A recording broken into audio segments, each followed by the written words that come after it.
Welcome to ANZ News. Today, the 15th of May 2020. Today we're talking about the W-shaped recovery in Australia.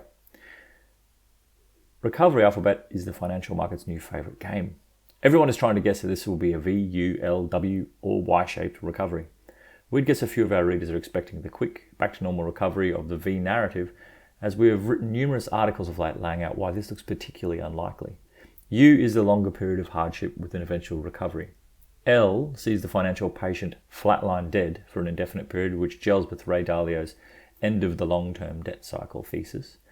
If one removes the hope phrase as just a market narrative rather than the actual economic turnaround, it also gels with Raoul Paul's the unfolding thesis as we head into the insolvency phase of the liquidation phase. We discussed the Y-shaped recovery recently, where we get a bifurcation of markets, where some rebound and some disappear. Marcel Arsenault is the founder and CEO of Real Capital Solutions, one of the largest private commercial real estate companies in the US, with over 100 properties worth $1.6 billion. He famously called the GFC, not just in the press, but through his actions, of selling 80% of his fund's property portfolio at the peak just before the GFC, and concurrently shorting home builders over that period as well. He knows markets. Arsenault is also laying out his thesis of a W-shaped recovery for the US, or more precisely given the protracted nature of the trailing element, a lazy W, as follows. Our rationale for a highly dangerous lazy W. The US is already experiencing extremely sharp job losses. We project 26.9 million jobs lost between March and May 2020. Last night we learned that already to date there have been 33 million jobs lost. This implies an unemployment rate of 21.4% by May 2020, the highest since the 1930s. Because of the immense economic damage, RCS believes that there will be intense political and economic pressure to reopen the economy, while they're still unprepared. Businesses rehire, hoping to rebuild lost sales. RCS estimates nearly 10 million jobs will be regained, lowering the unemployment rate to 15.1% by August 2020. This premature relapse also happened in the 1918 flu pandemic. The reopening of the economy without the right programs in place causes a second wave of new COVID-19 cases in the fall. States re-implement shelter-in-place orders. The weakened economy refreezes. Weakened businesses capitulate and close permanently. By October, 6.9 million jobs will be lost from the premature opening. Many of these job losses will become persistent. Just showing you now a lazy W sharp double dip and slow recovery graphic here.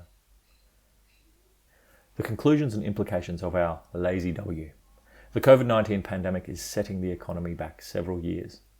By year-end 2021, considerable demand from nearly every sector of the economy will have been permanently destroyed. Employment levels by year-end 2021 will be roughly the same as year-end 2015. It will take until mid-2024 for jobs to recover lost ground.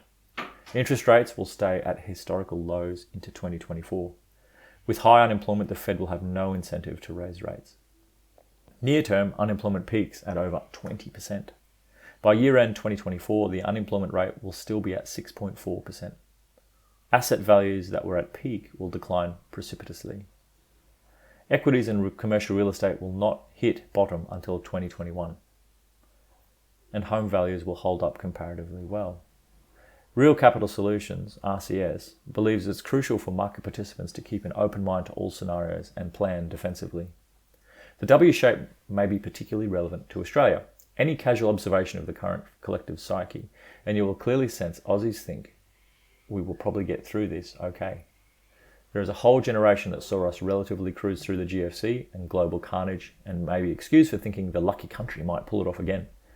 This is despite the hard numbers painting a very different economic reality, but anecdotally, things like the rebound in auction clearance rates last weekend and Australia bucking the global trend in retail spending with online and even retail centres firming up the initial dip. Even the way the unemployment figures were presented yesterday assumes a quick return to normal narrative. It discounted, stood down people on the assumption that they are still employed and somehow certain to return to work. More broadly, from ABC News yesterday, Dr. Jim Stanford from the Australian Institute Centre of Future Work says 750 Australians were counted as employed last month, even though they didn't work a single hour. He said if you add the number of people who left the labour force with the number of officially unemployed people, along with the hundreds of thousands of people who were paid but didn't work at all, the unemployment rate would be closer to 15%. And if you included the dramatic decline in hours worked, which is equivalent to roughly 600,000 full-time equivalent positions, the truer unemployment rate would be 20%. Anyone claiming unemployment was not as bad as expected has not worked through how the misleading 6.2% unemployment rate is constructed, Dr. Stanford said. The US employment figures we discussed Monday, too, were understating the unemployment rate as participation rates plummeted to the worst levels since 1976. Remember, too, that we escaped the GFC courtesy of China. In the week that saw China ban our beef and talked of banning our single biggest export to them of iron ore, that is looking shaky to say the least. It also assumes China, the most indebted country of all because of the aforementioned debt-fueled spending spree that saved Australia, will somehow be immune to an insolvency crisis. This week also saw the nation's biggest mortgage lender, CBA, or the Commonwealth Bank, outline a biggest case drop of 11% in house prices based on a V-shaped recovery and a 32% on a W-shaped recovery, per 1% of GDP marked up below. And with unemployment figures, also shown below, already blown by the real numbers set out by Dr. Stanford above.